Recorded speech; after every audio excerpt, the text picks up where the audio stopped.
guys, so it is Friday the 15th of July. You, however, will probably be watching this video on Monday the 18th of July because that is the first day of the 2016 Booktubeathon, which is a week-long readathon organised by the wonderful Ariel Bissett, and I am participating. I think I've participated every year, so I couldn't break that tradition now, and I thought I would do a little TBR for the week. I have quite a few things I'd love to get to. If I could get through half of them, I will be thoroughly happy with my progress. Of course, I'll link all the information for the readathon and the official Twitter account down below. I will also be running some Twitter sprints on the Booktubeathon Twitter account at some point, so look out for those if you're participating. But without further ado, let's get into the books. Before it becomes obvious, however, I haven't really stuck to the challenges at all.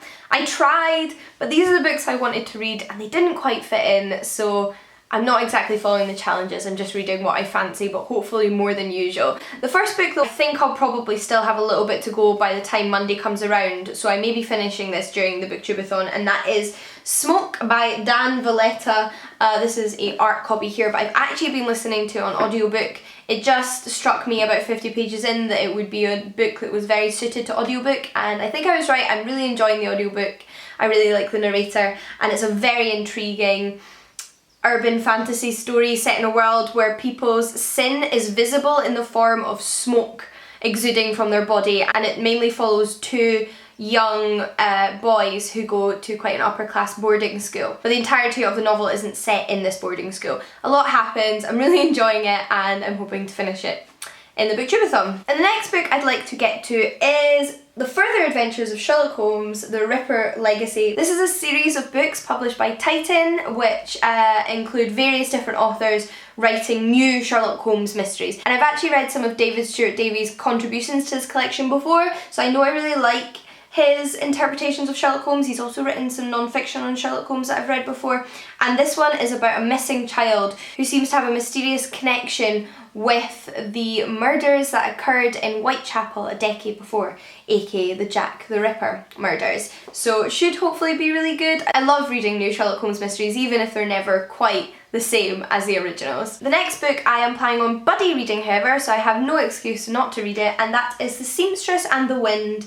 by César Era. But this is a translated novel translated by Rosalie Necht and published by And Other Stories, and it's about a woman who believes her son has gone missing, so just dumps everything, gets in a car to go and find him, and her husband, not really clear on what's going on, decides to then go and find his wife. So I'm not exactly sure what's actually going on, but it sounds really interesting and hopefully good fun. I then really want to read The Lie Tree by Frances Harding, which is a children's novel, although I think it can definitely be read by anybody and enjoyed. From the reviews it is getting. It even won the Costa Book Award last year, and this is about a tree which, if you tell it a lie, it tells you a truth. The bigger the lie, the bigger the truth. And it's about a young girl who is trying to uncover some truths about her father. Her father, I believe, is a disgraced scientist, and the young girl Faith herself is really interested in science.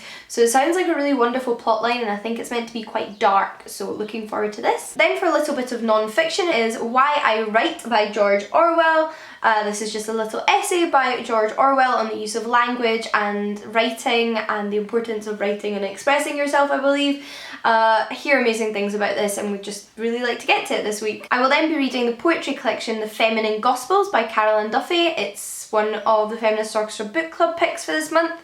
And yeah, it's just a poetry collection, I believe, with a feminist slant, so intrigued to get to it. But then, in order to try and achieve at least one challenge completion, I have also decided to read a graphic novel, because that would then bring my book count up to 7, even if one of them I'd started before the Booktubeathon. You know, though, I don't read that much in a week usually. So I either want to read Raven Girl by Audrey Niffenegger, which is more of an illustrated story than a graphic novel. So there is pages with just text, but then there's also lots of full page illustrations like this. So I'd really like to try that, and this is about a girl who is half raven, half human.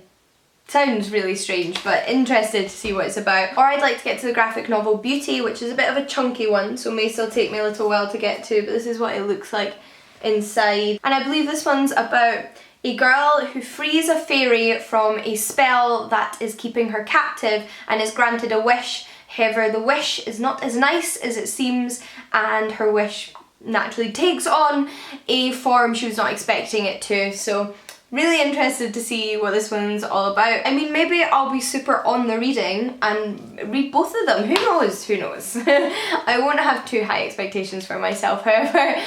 Do let me know though if you're participating in the Booktubeathon this year. Also, if you've read any of the books I mentioned in this video, or would like to read any of the books I mentioned in this video, I'd love to hear from you. Always love hearing from you. But until next time guys, happy reading, and I'll see you all again soon. Bye! Hi guys! So I wanted to do another 3 book recommendations video. This is essentially a if you like this concept where I somewhat review 3 books that have similar underlying themes